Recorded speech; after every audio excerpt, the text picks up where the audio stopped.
So having adjusted the field size and the weightings, the last thing we're going to have a look at to optimize the plan is to add some wedges to modify the beam profile. And if we look in the three views, particularly the sagittal and the axial, we can see we've got a dose gradient across the PTV. So although we're within our 95 to 107 for the vast majority of the PTV, other than this area up here, we can see here that we've got a dose gradient going from hot to cold, so more than 105 down to less than 95, and in that kind of general direction. And if we look on screen here again, we can see in the axial that we've got this hot region here and it gets cooler across here.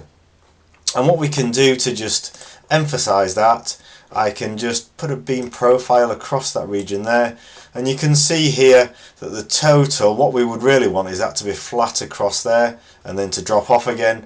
And we can see that we've got hot in this region here and then cool in this region here. So and we might expect that. So we've talked about in the past in terms of using wedges to counteract the patient shape. So we often need wedges on our laterals. So the reason we need it on our laterals is because that's the direction that we want to move the dose in. So as I've said before, the easiest way to think about a wedge is like an arrow. So the thick end being the bottom of the arrow, and then the thin end being the point of an arrow. The direction it points in is the direction it pushes dose. So we want an arrow pointing from here down to here.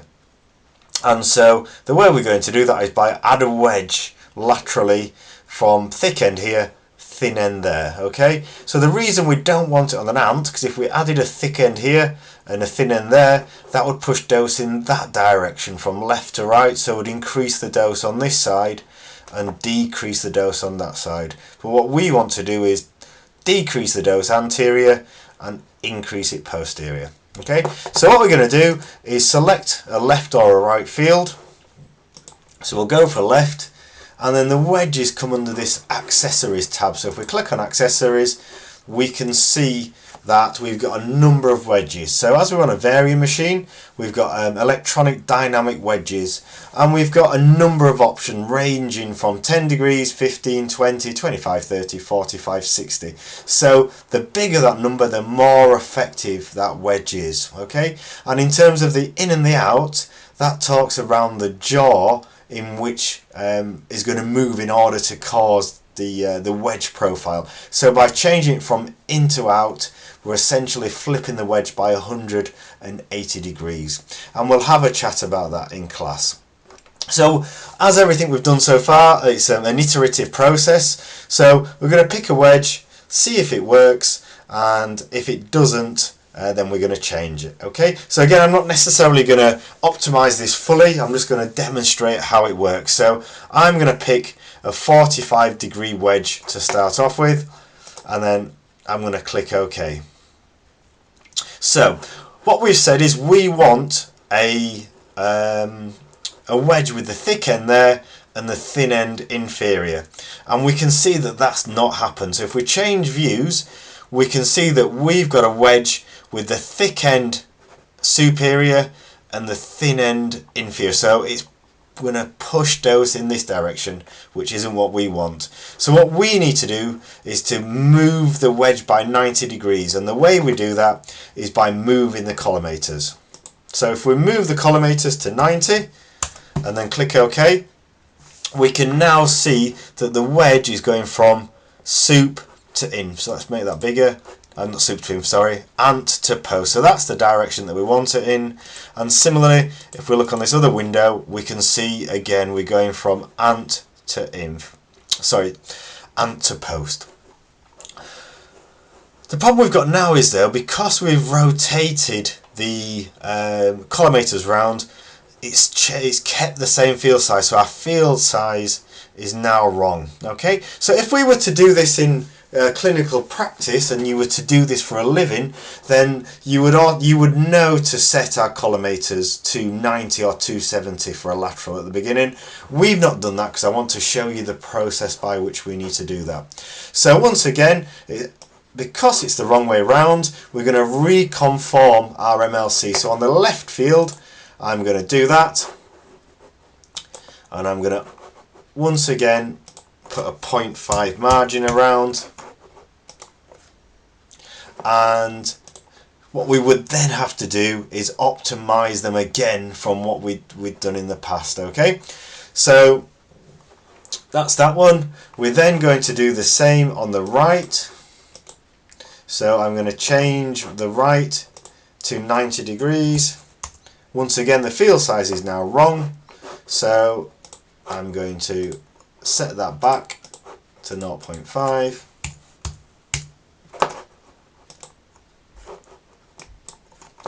And if you've got a leaf selected like that, it comes up with an error, which is quite a common thing. So just click away, so it deselects it, and then let's do that again.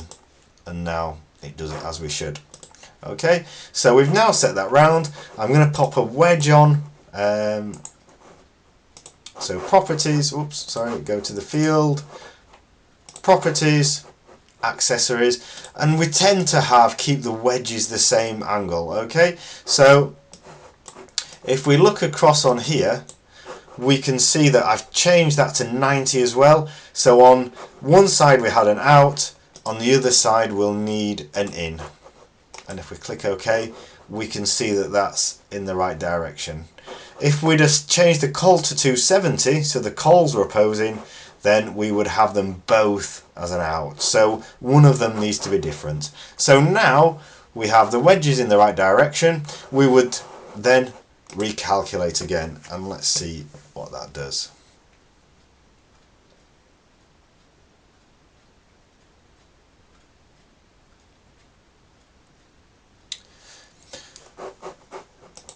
So we can see that that's removed that hot spot and even the dose distributed out now. So what we can see now though is we've got these hot regions underneath the wedge, which is quite common. So we're now back to having more than 80%, and we can see we've now got a dose gradient in this direction. So it's not as bad as it was before, but we've got all the 100 plus, so 104 posterior and less anterior, and so the combination of that and that tells me that the wedge that we've put on is too big. So what I would go back and do now is reduce the wedge and then recalculate once again. And so in order to optimize this plan to be in a clinically acceptable plan, we now would need to adjust the wedges and weightings would be the key to balancing this out to get a homogeneous dose distribution across the PTV, and then get rid of these high doses in this region here and this region here. So to do that, it's a combination of maybe putting more through the anterior and adjusting the wedges in order to do that.